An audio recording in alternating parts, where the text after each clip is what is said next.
Well, it didn't really go as planned in the end, did it?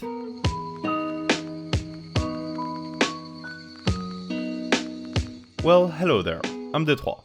We're back to doodling something fun in this little sketchbook here. Our weapon of choice for the day will be the Rotring Isograph 0.35. This is a very good pen to make lines of the same thickness over and over.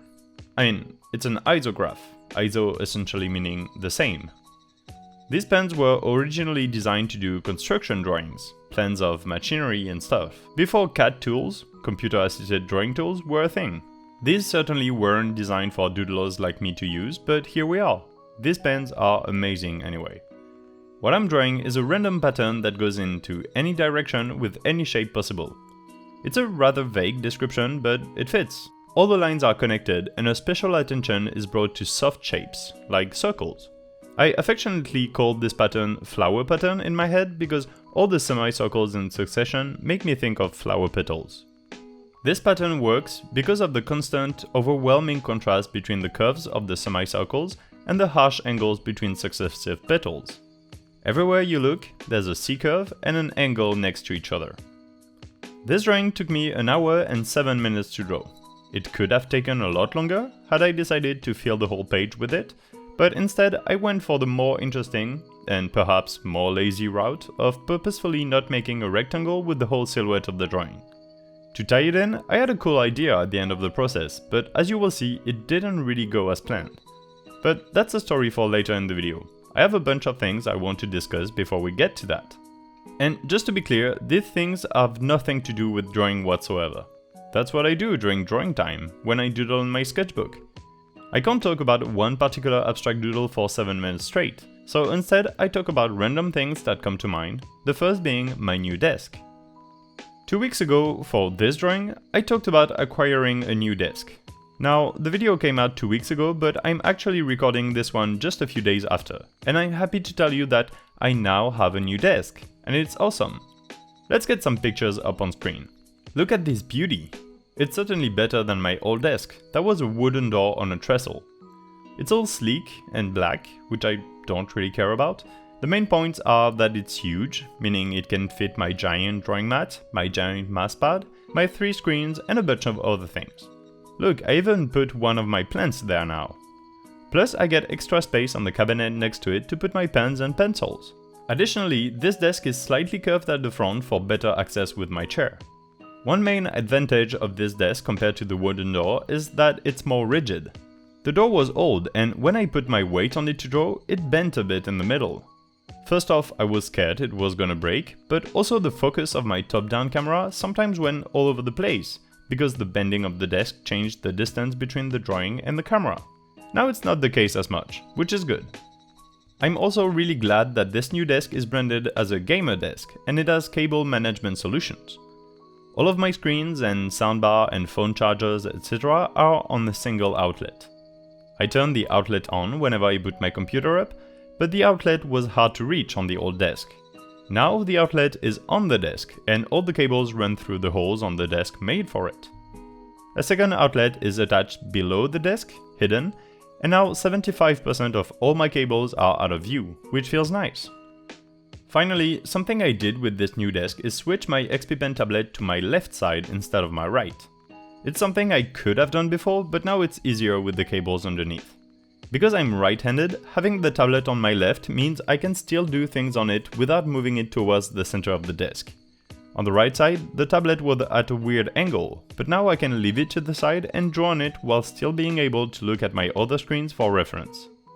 Anyway, I'm really happy with the new desk.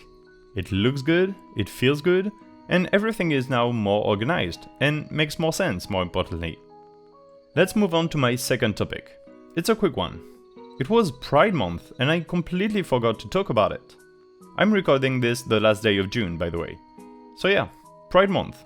I recently went to the Pride March of my town with my friends, and it was so fun. While I'm not directly concerned by the LGBTQ+ community, my best friend is lesbian. 2 other people from my friends group are gay, and I knew a few trans people as well. And let me tell you, they are normal people. It's very important to get that out there. They are normal people and they should be treated as such. There are still too many places in the world where being different is punishable by law.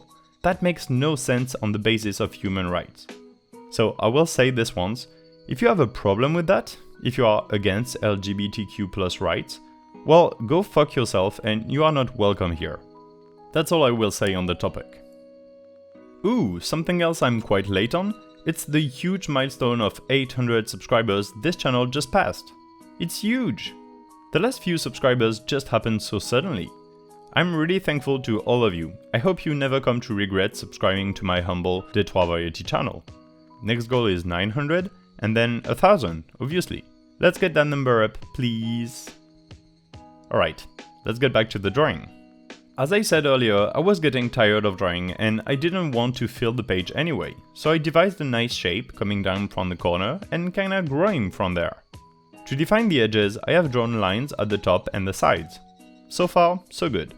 My next idea was to fill the remaining space between the pattern and the sides with more vertical lines. And that's where I went wrong. You see, I'm not new to this fact, and yet I forgot about it. You cannot use a plastic ruler with a rotring isograph. Or maybe it's just my plastic ruler. When the tip of the pen touches the plastic, the ink runs along it and underneath the ruler as well. There is no avoiding it. Trust me, I tried. Whenever I use a ruler with the rotring, it always messes up. By capillarity, the ink flows along the ruler and makes splotches. And then when you take the ruler out, it drags the ink around no matter how careful you are. I should have used another pen just for the vertical lines. What makes the matter worse is that whenever I add things at the last moment to my doodles, like the vertical lines here, I usually stop the recording beforehand, take a picture of the doodle, and then resume recording. But I didn't do that today, and so I have no version of the drawing without the vertical lines. No matter what I do, the dirty ink splotches are there forever. I mean, I could remove them digitally before I post the picture to Instagram, which is at d3_sd by the way, but I'm too lazy. And that's the story of this drawing. Here it is, in all its glory, half finished, half good, half bad. It's alright. I still have dozens and dozens of pages in my moleskin sketchbook. I remember it the next time. Like the video and comment with your own ink splotches anecdotes, or anything else really, and subscribe. We are on the road to 1 million subscribers. Okay, I lied. 900 is the next goal, but still, do subscribe. I'm Detroit and my new desk is so cool I want to make love to it. Bye!